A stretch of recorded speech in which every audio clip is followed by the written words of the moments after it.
रामू, तू मेरे कमरे में मेरे बेड पे क्या कर रहा है? अरे मेम साहब, जो बेड के ऊपर किया करते हैं वही करने आया हूँ। क्या बकवास कर रहा है तू? साहब कहाँ है तेरे? अरे मेम साहब, मैं कोई बकवास नहीं कर रहा हूँ। और हाँ, साहब तो ड्यूटी पर गए हैं, शाम को आएंगे। अब इस घर में आपके और मेरे अलावा कोई नहीं है। अब मैं जो चाहूँ आपके साथ कर सकता हूँ, अगर आप कहो तो। अपनी जुबान संभाल रामू। और ये मुझे बिना बताया आज ड्यूटी पे कैसे चले गए? अरे मेम साहब, साहब ने आपको बताया या नहीं बताया, लेकिन मुझे बता कर गए हैं। और इतना कह कर गए हैं कि मैं आपका ख्याल रखूं और आपका ख्याल रखने में कोई कमी ना छोड़ूं। बस मैं तो आपका ध्यान रखने के लिए ये सब कह रहा हूँ। Just shut up, Ramu.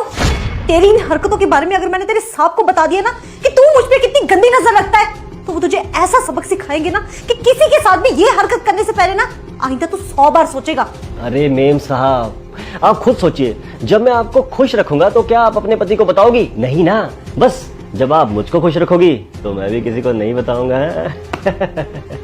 Ramu, तुम हमारे घर में इतने सालों से काम कर रहे हो, मैंने कभी नहीं सोचा था कि तुम मुझ पे इतनी गंदी नजर भी रख सकते हो। मेम साहब, बहुत बार सोचा मैंने कि मैं आपको अपने दिल की बात बता दूं कि मैं आपसे बहुत प्यार करता हूं, लेकिन कभी कह ही नहीं सका। लेकिन आज जब साहब जल्दी ड्यूटी चले गए तो सोचा यही अच्छा मौका है कि आपसे अपने दिल की बात कह दूं, तो कह दी। लेकिन आप वहां खड़ी खड़ी क्या सोच रही हो? अरे आओ ना बेड पर। बस बहुत हो गया रामू, अब ना तूने सारी हदें पार कर दी हैं। इस घर में अब तुझे मैं 1 मिनट बर्दाश्त नहीं कर सकती। इस घर से तू अभी निकल, अभी क्या भी निकल।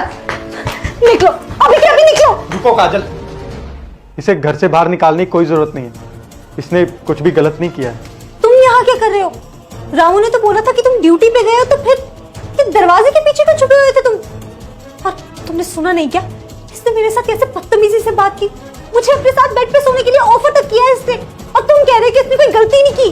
इसने तुम्हें जो भी बोला वो सब मेरे कहने पे बोला। What? तुमने इसे इतनी घिनौनी बातें करने को बोला था? क्यों? क्योंकि मैं तुम्हारे कैरेक्टर का टेस्ट लेना चाहता था। मैं ये जानना चाहता था कि कहीं तुम मेरी पीठ के पीछे मुझे धोखा तो नहीं दोगी। लेकिन आज तुम्हारी बातें सुन के मुझे तुम पे पूरा भरोसा हो गया कि तुम मुझे कभी भी धोखा नहीं दोगी। लेकिन आज मैंने जो भी तुम्हारे साथ किया उसके लिए प्लीज मुझे माफ कर दो। हाँ मेम साहब, साहब जो बोल रहे हैं वो सच बोल रहे हैं। साहब ने मुझे बोला था कि उनको आपका टेस्ट लेना है। जो भी मैंने बोला साहब ने मुझे बोला था बोलने के लिए, वरना मेम साहब मेरी क्या औकात कि मैं आपको ये सब बोल दूं। इतने सालों से मैंने आपके साथ कभी ऊंची आवाज़ में बात नहीं की, तो आपके ऊपर गंदी निगाह कैसे रह सकता हूँ? मेम साहब मुझे माफ़ कर दीजिए।